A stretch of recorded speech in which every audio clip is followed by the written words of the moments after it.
Hello everyone. This is a special episode for people who are returning from USA permanently back to India or moving out of the USA to make their living in some other part of the world.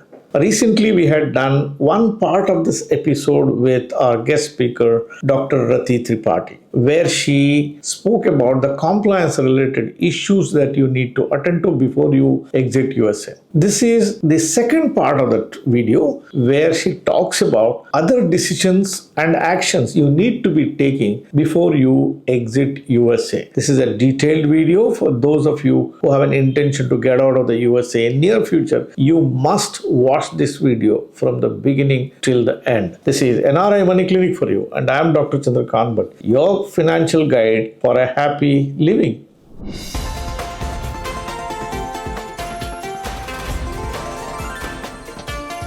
NRI Money Clinic. No hype, just the right advice. Are you an NRI living outside of India for more than 10 years? Have you dreamt of a retired life in India in a beautiful house and a lifestyle of your choice? Your dream can come true only when you take some simple and effective actions today. I will take you through a step-by-step process to make this dream come true in my webinar, Stress-Free Retired Life in India. Hello, I am Dr. Chandrakant Bhatt, financial guide and founder of YouTube channel NRI Money Clinic. I have to my credit creating secured retired life for thousands of NRIs spread across more than 60 countries. If you have an intention to make your dream retirement come true, register for my webinar. More details are in the link below. Dear viewers, guest speaker today is an eminent personality. Dr. Rati Tripathi is a certified financial educator and a registered member of Heartland Institute of Financial Education. HIFE is a well-known non-profit organization to offer financial literacy classes to many universities, institutions, and employee workforce of many of the corporations. Rati holds a doctorate degree from BITS in collaboration with Vanderbilt Medical Center.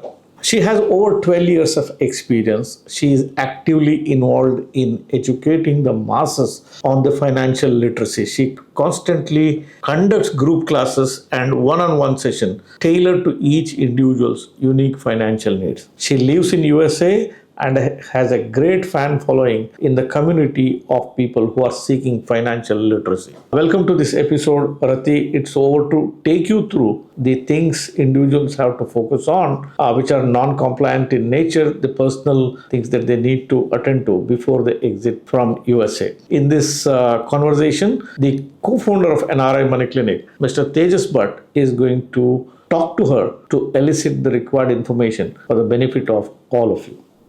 Hello and welcome to NRI Money Clinic. I'm your host Tejas Bhatt, co-founder at NRI Money Clinic. We have been receiving a growing number of questions from NRIs and OCIs, many of who have lived in USA for years or even decades. They are planning to come back to India now, especially for retirement. In the last episode, we covered the compliance checklist, covering the key legal, financial and tax related actions you need to take before you board that flight back home. If you have missed watching it, please find the link to that video in the description box. Just go to the description box. There is a link there. You can click on that link and it will redirect you to that video. In this video, we talk about the personal preparations you need to make. For example, logistics, emotional readiness, and how to reintegrate smoothly into your life back in India. Joining us is someone who knows this subject inside out, Dr. Rati Tripathi, a certified financial educator and consultant. She has empowered hundreds of Indian families with practical financial guidance tailored to their unique life goals and cross-border transitions. Thank you very much for joining us, Ms. Rati Tripathi.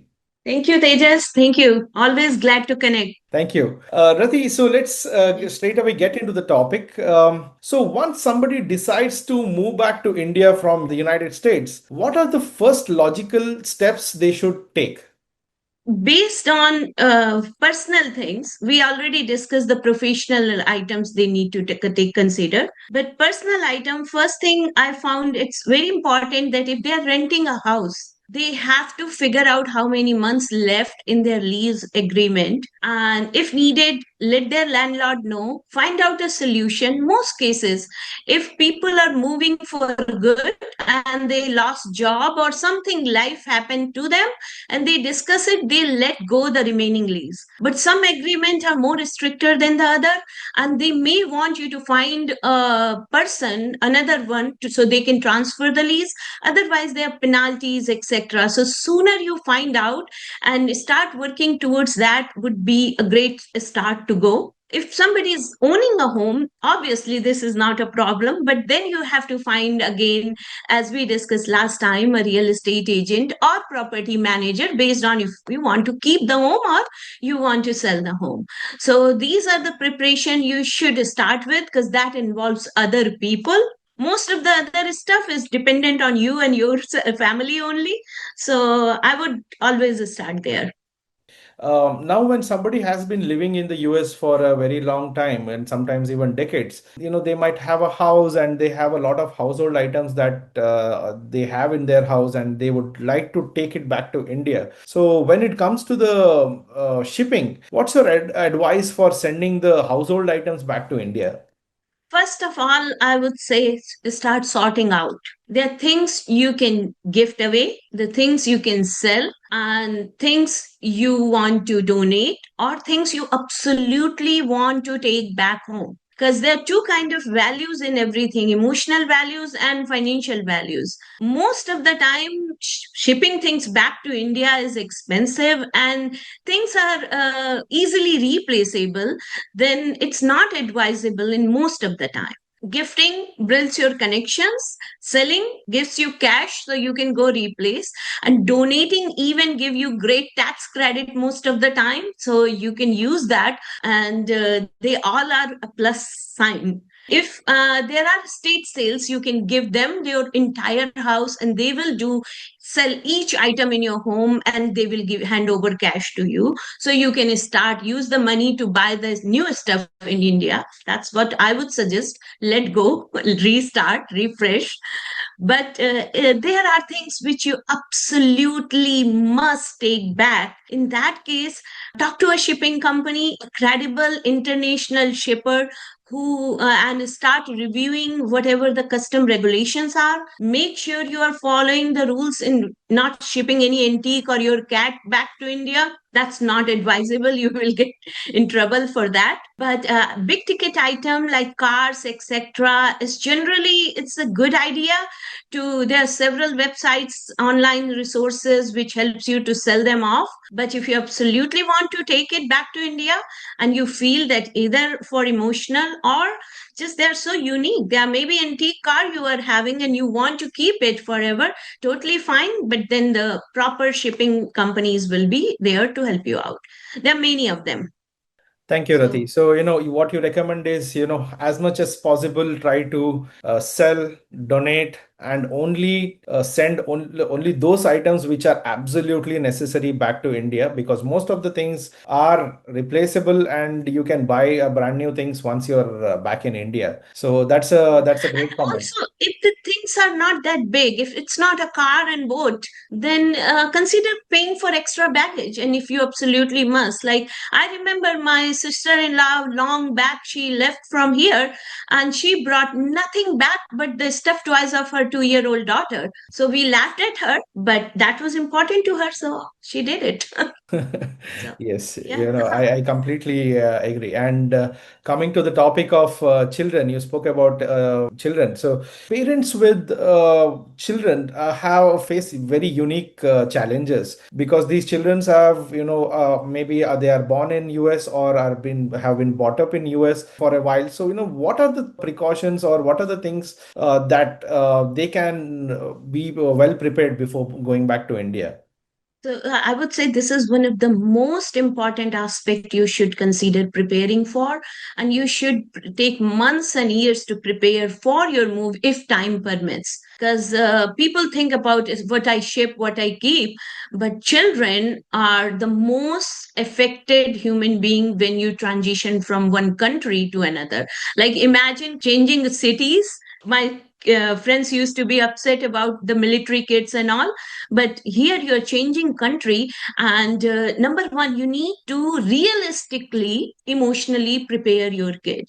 When I say realistically, means no Greenland's promises, nothing like, oh, your uncle will love you to death and everybody will be waiting for you. No, none of that is happening. They reach there, they go to school, and they get bullied because they have accent, and their parent never even warned them about it. So realistically, emotionally prepare them, give them the exact idea who and how to mingle in, what to be aware of, like small kids especially. Here every school teach them what is a good touch, bad touch. India, that's not a practice, but that's a requirement there even more. So things like that, you make your kids aware that it's a new environment, new kids. They'll be a good friend after a while, but first you have to learn what their rules are. Once you learn the rule of the game, even the dogs know how to mingle up in a new group. So kids will be fine eventually. But initially, I feel parents lie a lot unintentionally. They give them something like if they are going to a green land, which is not true for most kids, and that's a problem. Schooling is also a second aspect. Your most of the kids who go from there, they never give a Hindi exam or a local language, regional language exam. They always have English and then upwards, whatever comes. Now, there, it could be that you reach somewhere where Sanskrit is a curriculum requirement and now you have to learn it and you don't know alphabets in Hindi. So that's the issue there. So prepare your kids if needed, find a good tutor and find the area where they need help.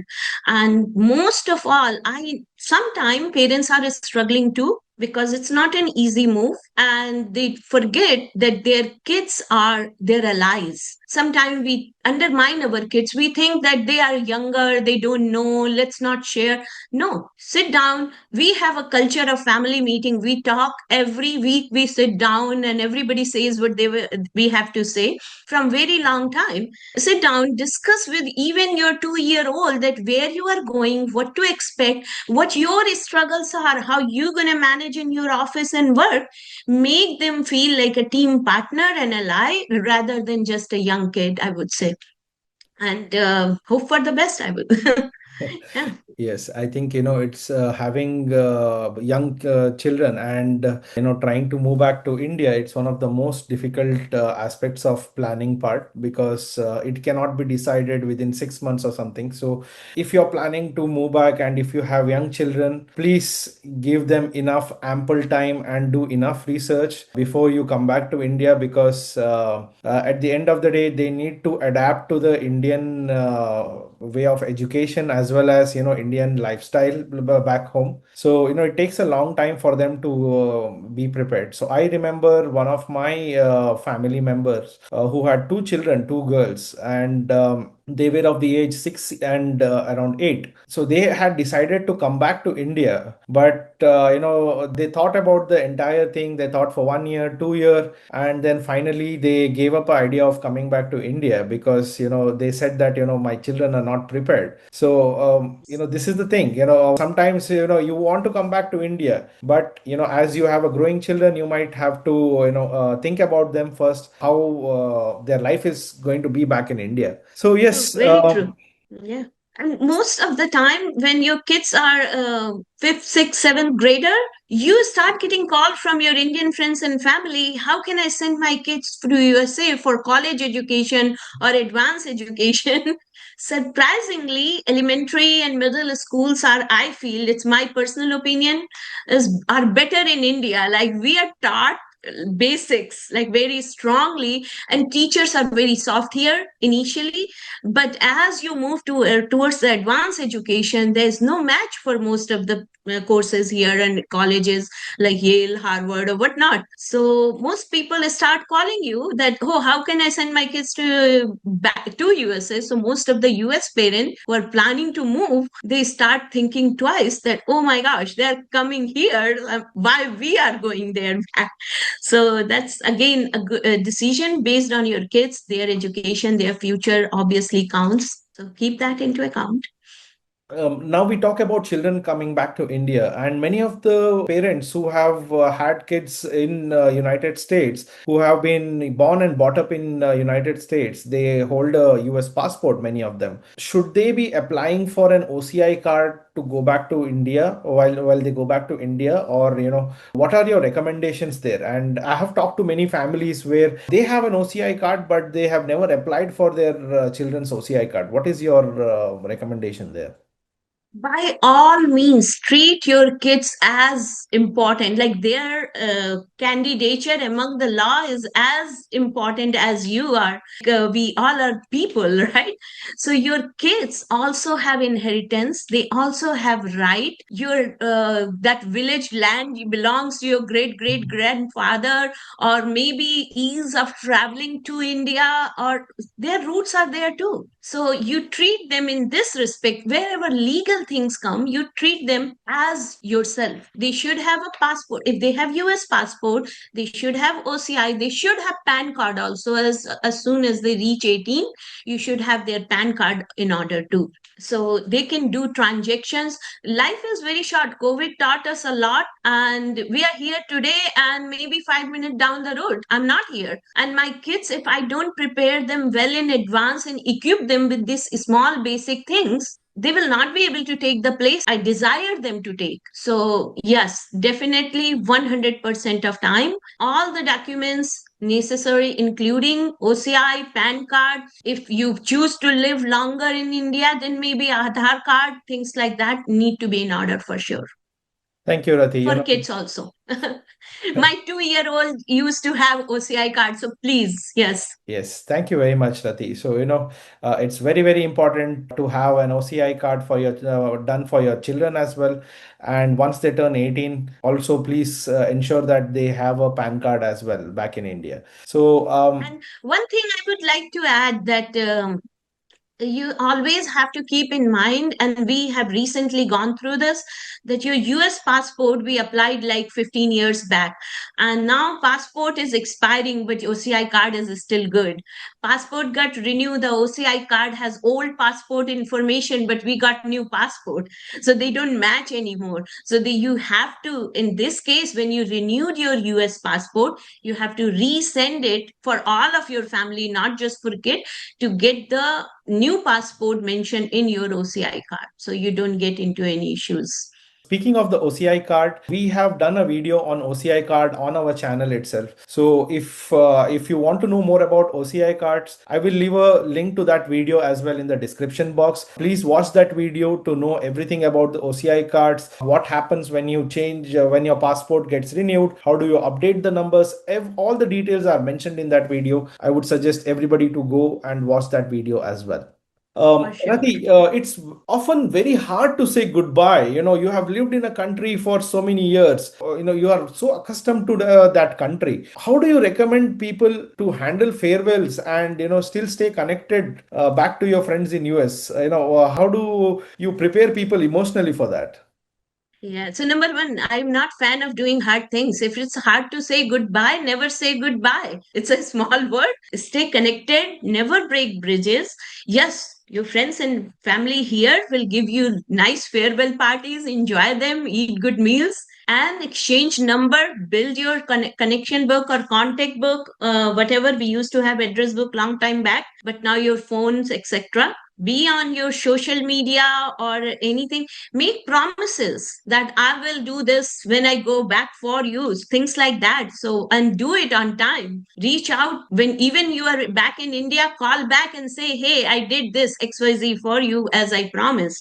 Make sure you stay connected to your United States family as well as you are connecting to your Indian family. Because sometimes a friend and family member away from you can be more valuable later on in the life than what is next door to you. So yes, you are starting a new journey. That's totally okay. But goodbyes are not irrelevant in this 21st century. Used to be a thing long before, like camel time. Thank you, Rati. Now, once somebody is back in India, what are the cultural shocks or transitions people should be ready for? Somebody from US, who is used to the US culture, now he comes back to India. So, what are the cultural shocks that he might face, and how can he or she be prepared for it? That's the second big one after the kids. So, work culture in India versus culture in USA is reversed to each other most of the time. It's as opposite as our switches, like our on is your off, our day is your night. Similarly, the culture. So, definitely be realistic, prepare and expect what gonna actually happen to you instead of thinking, okay, this is how. So it's not a promised land when you go to any new place. It was not a promised land when you actually came to USA from India, right? You had to figure out what to eat, how to live, where to shop, how to drive, all those things, and those were not easy. So going back to India, somehow we feel, oh, we lived here in our childhood, so it will be easy. It's not easy. Two reasons. Culture, we are more family centric and family sincere people. Like in India, one father will make a living all life long, and then all his saving he will spend in his daughter's wedding in one single day. Is as family centric and family sincere. He doesn't mind taking loan or whatever for. In USA, people are not as family centric, but they are very work centric. When they go outside, even the volunteer jobs where they are not getting paid anything, they're super sincere. You reach to any place and ask for help, they are all about it. They like, you will not never feel when you are out, you will always feel like a celebrity most of the time, I would say. In banks, in offices, in libraries, in schools, in admission departments, in human resource, you just have to knock the door and you will get best service because people feel accomplished when they help you. That's not the general nature of India. You have to wait maybe for hours for a babu to show up and really wait for his tea to get finished before he can do anything. Don't get frustrated. They are good human beings, and you just need to learn the art of the people and getting help by them as well. So, that is the one thing that work culture is very, very different compared to India and United States. So make sure things will be different and you have to talk to them differently. You have to be humble. You cannot bang on the table and demand your right in most cases. If you do that, you will delay the process. So bear with it. That's number one. Expect it and prepare it for sure. Number two is family structure. I have seen many families, especially from US and Canada, they moved back to India thinking their family will be welcoming them, and now they will live with their older parents and take care of them, things like that. And they came back after 5 6 years because their parents said, we don't want you here. Like, we needed you to keep sending us dollars, and now you sitting in my own house which I built. What's the point? You are no longer that valuable to us. So that's like emotional trauma. And sometimes your family expectations are different. I'm not saying every family has the similar cases, but most of the time when you reach there, your family has seen you in a different introduction. When you used to come once every 3 years, bring a lot of iPad, iPhones there, kind of person, you're like a fairy godmother to everybody. And now you demand morning tea from everyone. Not that cool. So you may think it will be good, but after a month or so, people start getting bored out of you, and you have to build a new place for yourself. Be aware of that. And if you are humble and aware and you shrug your ego out of your shoulder, it will be easy. Ultimately, they are your family, so they love you and you'll figure it out. Third is a bureaucratic process, as we discussed long, like earlier, maybe me and Dr. Bhatt was discussing. Things are different. If you are starting a business in India versus in United States, things may be little slow down and all, but things are changing as well. As we are talking, India is getting better.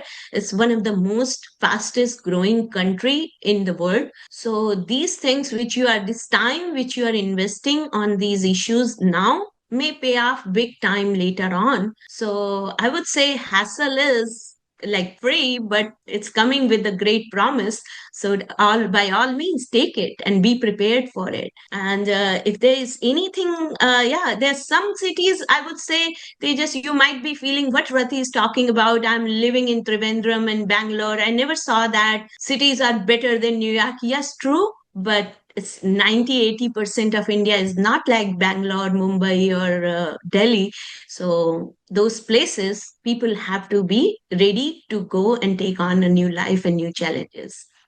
I agree to many of the points that you said. At the same time, me who was an NRI for more than 10 years, who has come back to India, and I can also say that India is not the same India that you left 10 years ago or 15 years ago or 20 years ago. India has changed a lot. India has a lot of things that can make your life very very easy. For example, if I need to order groceries, it is very simple. To have a house help, it is very simple. So all those things you were doing on your own by when you were living in US, you can do these things very easily here. So things have changed. Making payments has become very easy. Now the connectivity within India has also improved very very much. Probably when you left India 10-15 years back, you had to travel from one place to other on a train journey for 2 to 3 days. But now the flight connectivities are much better. There are airports in almost all major cities, as well as even in the smaller cities the new airports have been built.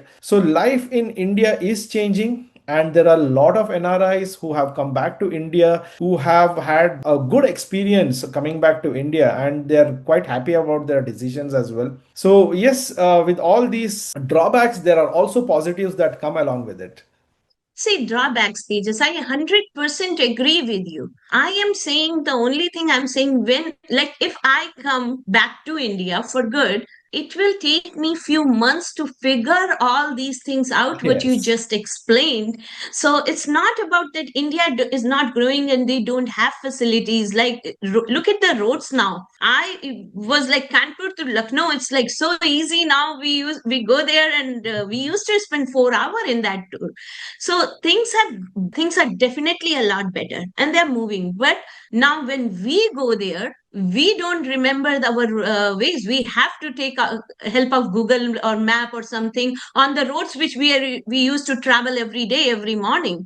So it's not that India hasn't gone better. It definitely is. But a new person, I'm just cautioning them that they need to take time to explore all this, understand, and find. Deeper they dig, they will find a better fact. Oh my gosh, it's easy, right? But someday some Yes. friend need to tell them, oh, this is how you do that. So Correct. yes. Correct. Yeah. Yeah, I But it's definitely. if you give it time, time is the cure of all these things. So it eventually will be turn out very well. Any final thoughts of NRIs who are nervous or really unsure about this move? How can they prepare themselves? I would say don't be nervous, plan well, take your time, relax. Definitely seek out help. Most of the time, if you have a small headache and you call your doctor, similarly, call the people who are good at it, who have done that, who talk to hundreds of families. Like in my multiple decades of experience, I talked to maybe thousands of families in things like that. And we have completely ready and open call people like us or people like Dr. Bhatt in India. We most part understand what your journey should be, what essential step you should be taking out. And when you are blessed to have support system like this, take advantage of it and take life easy. That's everything can be managed if you plan it well, I would say. So definitely take care of your documents like Aadhaar, PAN, bank accounts, whatnot in India, in United States, as we discussed last. Connect with your advisors, your educator, your mentor, your emotional mentor, your family. People, especially people, your friends and family who have made this move before, like they really moved to India 2 years before, talk to them. But I will caution you on that. Sometimes people give you all the negative experiences, not the positive ones. So be aware that your life is not their life, but definitely take notes, filter out what you are like, what is not useful, and keep what is good for you. and it will be an exciting journey. Like, and word is small, right? You can keep moving back and forth from India to US. That, and based on your family structure, things may change a lot. Your everyone is a unique case. Imagine families who have small kids. One is born in India, one is born in US, one is US citizen, one is American citizen. Now they're moving back to India. It's a different case. They have two kids. They both are born in India, but they are ready to go to college in United States. They don't want to move back to India, but rest of the family wants. It's a different case. You are retiring India, like my husband. He is like a 4 month India, 8 month US. You are not really moving. You are just keeping your feet on two boats. So every person, every family, based on their family structure, you have businesses here. They are, I call them stepsons. They're making money, but you don't need to love them. So your businesses, your real estate, you have it, you are a different case. You don't have it, it's a different case. You have assets back in India or inheritance in India, it's a different challenge. You don't have anything, you are starting clean slate again. So based on your unique structure, definitely plan well, reach out to people, reach out to your support, your financial mentor, your emotional mentor, and jot down a list, discuss it back to, bring it down to your family and your kids especially, and plan as a team. You will be surviving very well. You have friends both ways. So you are one of the blessed people who have friends in USA, friends in India, advisors and mentors in USA, same thing in India. So nothing better than you. You just have to explore a little bit more. It's my advice. Right? Thank you very much, Rati. Your insights are invaluable, and thank you very much for accepting our request and coming on our channel and giving this very unique insights. Somebody who's back in India doesn't know what's happening in US, and somebody who is in US doesn't know what's happening in back in India. But to you are somebody who can form that bridge to people and help them in this transition from US back to India. So thank you very much. Yeah. Most welcome, Tejas. I love doing this session with you. And as I said, you have friends and allies in both places. These both are one of the most beautiful countries in the world. People meet me not only from India, from other countries as well. And the biggest compliment I get is from a doctor in Haiti that, oh, you are even thinking of going back, how blessed you are. We, the day we ran out of our country, we never look back, never even thought in our dreams that ever we will, even in the slightest way, we can even look back in that direction. So we have a country worth going back to, and that's a blessing. Thank you, thank you. I feel very proud to be an Indian, and that's a Me too. privilege. And we Indians are very, very strongly connected to our country. So uh, and our My love for brother keep India is on mocking me. Sorry, I was saying my brother in India, he keep on mocking me all the time. You live there, what you do for the country, and you talk about country. No, my heart still lives there. I have a very opposite opinion to that. People living abroad, they are one of the, Indians living abroad are one of the largest remittance senders back to India. So their contribution is invaluable. So I highly value the NRIs and the OCI community living across the globe, and their contribution to people back in India, whether it's a small amount that they send once in a month or something big that they send once in a year, or whenever they come back to India, the way they support their families. I have a massive respect Incredible, incredible. Yes. for the entire community. Thank you, Rati, for joining us. We look forward for many such valuable videos in the future. Thank you very much. Sure. Yes. We hope this two-part series gave you clarity and confidence. And remember, every repatriation journey is different. With the right preparation, your return to India can be not just smooth but fulfilling. Until next time, this is Tejas Bhatt signing off from NRI Money Clinic. Thank you very much. Dear viewers, hope you enjoyed the conversation we had with Dr. Rati Tripathi today. If you like the content of this video, do give me a thumbs up. For those of you who are yet to subscribe for the channel, please do subscribe and hit the bell icon right now. If you found this video interesting, do share it with your friends and relatives, near and dear ones, and on all the social media on which you are connected with. Thank you very much for watching this episode on NRI Money Clinic. I shall be back with you with yet another expert, with yet another topic next Tuesday. Till then, stay safe. Jai Hind. Press the bell icon for more details and subscribe our channel.